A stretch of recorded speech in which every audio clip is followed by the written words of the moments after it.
Welcome back to Wealth Rewired, the podcast for those ready to move beyond financial struggle and into energetic, strategic, and sovereign wealth creation. I'm Billie Robinson. And I'm Mark Robinson. If you've been loving this series so far, we're about to get very real. This episode is all about these energetic styles, masculine and feminine, actually playing out in day-to-day investing decisions. Yeah, and we're taking it off the whiteboard, so to speak, it into the real world. So whether you're investing in property, crypto, shares, or building a business, you'll start to notice patterns. These patterns are either your own or others. And once you see how you operate, you can make it work for you, not against you. Yeah. So let's quickly anchor back to what we mean by masculine and feminine energies. They're not gender labels, but expressions of behavior and instinct.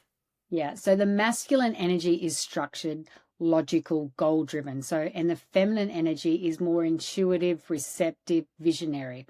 And we all have both. Okay. And it's about how we lead and how we invest. And I think that's the key to realize, right? We all have both, right? Yeah. And today we're walking through practical, real world investing examples to show you how these energies show up and how they can either empower or sabotage you and what to do about it. So, why don't we start with one of the most relatable investment types out there, which is property?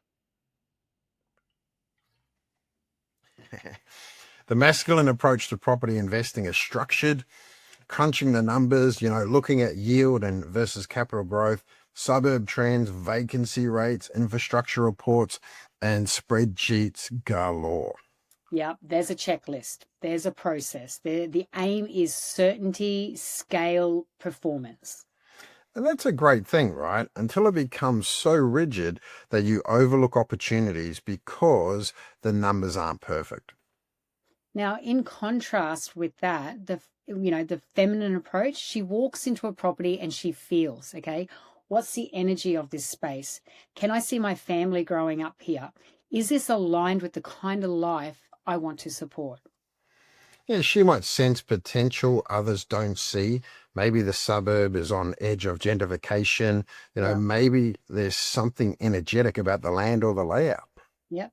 And it's not about logic, okay? It's about resonance. But here's the trap with all this. If she doesn't also check the numbers, she might end up over investing in emotion and intuition and miss a red flag. So for me, the key is integration, right? You use the masculine to analyze and the feminine to tune in. When we do both, that's when we've made our best property buys. Yeah, 100%. So look, let's talk about crypto, right? Yep. This is the Wild West where both energies play out very clearly and very quickly. Yeah, and the masculine investor in crypto, he studies the energy actually studies the white papers, the compares utility tokens versus meme coins, and analyzes entry and exit strategies and looks at risk reward ratios, diversification, and staking. It's very head driven, right? Where's the logic? What's the use case? What's the long-term scalability? Yeah, exactly. And whereas the feminine might feel a buzz around the project or sense an energetic shift before it actually goes out into the mainstream. You've done this a few times. You've felt Yeah, into a token that hadn't launched yet. No yeah, hype, no charts, just frequency. 100%. And look, when I've trusted it and checked it, those investments have been magic for us. Yeah, but You're again, welcome. right, the shadow of either energy shows up too, right? So over masculine gets stuck in analysis paralysis, and the over feminine jumps in based just on vibes alone and gets wrecked. Yeah, honestly, crypto rewards courage and alignment. And so when we blend structure and intuition, we become investors who ride the wave, not get crushed by it. So let's bring it home. Let's have a look at, say, your business. So whether you're a solopreneur, a coach, a consultant, or building a team, how you feel reflects your energy balance. Yeah, and it's also how you lead, right? And so Right. quite often what happens is masculine-led businesses, it's focusing on systems, funnels, metrics, productivities. They aim for scale, profits, and precision. and are generally goal based. And what I find is within the masculine side, we're quite aggressive from a even from a sales perspective. That's Yeah.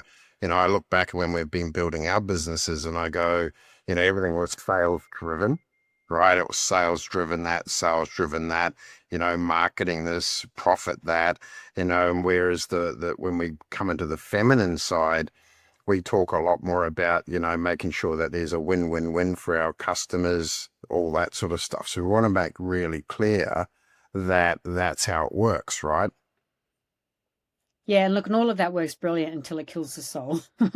So until you forget why you started as well. So the feminine-led businesses, create from a vision, attract clients through magnetism, feels into timing, resonance, and alignment. Now she creates this deep, authentic work, but if she forgets the container, the structure, the pricing strategy, she just burns out and becomes resentful. I remember like a lot of the times we've built our businesses, I have that feminine energy, right? It's that Yeah. high, big picture side of things, and if you spend too much in the cloud, I remember, Rochelle, our CFO, one of the things she would always say to me is, it's money's not in until it hits the bank, Yeah. right? So that was quite interesting where, I had a lot of the feminine energy, going out there going, hey, we've got bringing on this client, bringing on that client. And Mhm. she'd go, well, until the money hits the bank, where is it, right? So again, it's not about the genders, it's about the energy around it. And, Rochelle's such a, like from a person, right? She's very feminine, but when she's in her CFO role, it's very masculine, Yeah. show me the numbers, where's the profit, here's the expenses, so on and so on, right? Mm. And like, we've danced, we've danced this dance in our own company, right? There were Yeah. years, there was a few years where we just ran too hard and nearly lost our fire. Yeah, exactly. Pretty much again, basically all of you just said then as well, Mark. There are other times there that we actually flowed so freely that we did forget to look at the numbers, just exactly like you were just saying, It took us working together with ourselves, with our partners, and balancing all our gifts to build something that's actually scalable and sacred for us. Yeah, and it feels like even, now, right? Our probably the last 8 months have been so well flowing, right? We're giving so Mm. much value to our members. Yeah, We've increased our value as well, and we've got projects coming on that we genuinely believe will change people's lives. yeah, And, it's because we're in our flow. We're making yeah, sure that the masculine and the feminine are working really, really well together. 1000%.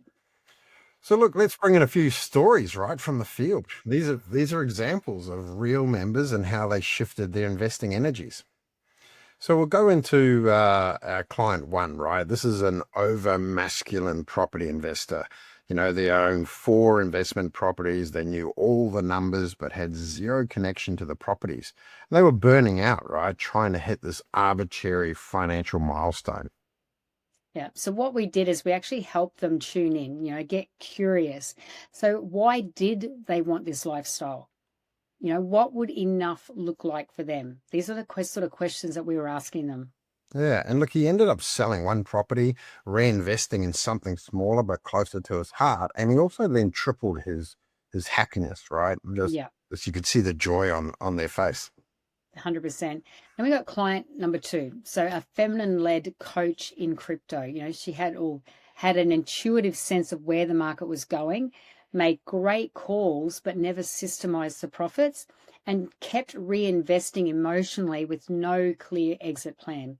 So what we did is we helped her actually build a masculine container, a system that honored her intuition but gave it the scaffolding, so to speak. Nowadays, right, what happens is she now cashes out every time she hits a 3x return Yeah. and reinvest a certain percentage only after rechecking alignment. Yeah, 100%. And then client number three. So this is a couple who have opposite energies. Okay. So one was pure logic and the other one was pure emotion and total clashes when it came to money. Yeah, yeah. Just you could see why they butted heads, right? Even in their coaching calls, it's like I Yeah. want to do this, but I want to do that. I see Yeah. this, but I see that. Yeah. This is No this, right, and no that wrong. is that. Yeah. Yeah. Yeah, but look, instead of trying to be the same, actually learn to respect and rely on each other's strengths, right? If you've ever heard that saying, divide and conquer, right? Yeah, That's what it was like. They went off and they went and did this part, that really fitted the energies, and then went off and did this part. Just and again, guys, we keep coming back to it, right? It wasn't a him and a her. no. I just shared how, quite often I'm in my feminine state, and I'm not wearing handbags and bloody high Mm. heel shoes, anything like Is that. anything wrong with that? Yeah, nothing wrong with Not that, the last right? time I found you wearing them. Yeah, that's the key, right? It's about knowing that, hey, these are their strengths, and when they're in their main energies, Yeah, masculine or feminine, yeah. right? One led on structure and the other checks for resonance, and now they actually really invest together as a team, and they're getting so much further along their financial journey. Yeah. And that is the key. It's investing together as a team. Okay. So you've got to get really clear, really open about everything. Okay. So, like we said 1,000 times, there's no right, there's no wrong. Okay. As long as you fully are aware of yourself and your partner, then you guys can make it work. Yeah. All right. So let's just sort of bring it all back in, and just what I want you to do here now, guys, is actually take a deep breath and close your eyes if you're not driving or operating machinery, please. Okay. And I want you to think about your last investing decision. Okay. Were you operating from a masculine or your feminine? And was it conscious or conditioned? Breathe in again and let it go. And ask yourself, what would integration look like? Where can I bring more structure? Where can I bring more soul? Yeah. And these aren't small questions, okay? They rewire your entire financial operating system. So, what we want you to do here is actually really feel into those questions and then actually sit down and journal them if you can, or really just become fully aware about them, okay? So, just again, think about your last investing decision. Were you operating from your masculine or your feminine? Was it conscious or conditioned? And what would integration look like? Where can I bring more structure and where can I bring more soul? Yeah? Yeah. So, guys, in our next episode, Billy will be guiding you all through a transformational visualization. So, make sure you're in a safe space. You're definitely not driving. You're Yeah. definitely not operating heavy machinery, right? And I want you to be in a safe space to listen to that one. Yeah, that's right. It's one of the most transformative episodes of the series because when you integrate your masculine and your feminine, you open those floodgates. Okay. And don't forget to download your free digital books from our link tree, The Feminine Wealth Code, The Sole Purpose of Wealth, and Wealth Rewired. And remember, if you're loving the series, please hit subscribe, leave us a review, and share it with someone who's actually ready to shift their wealth energetics as well. So, guys, strategy without soul is brittle.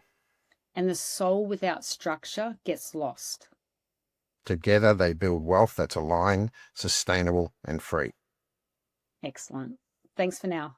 Bye. Bye for now.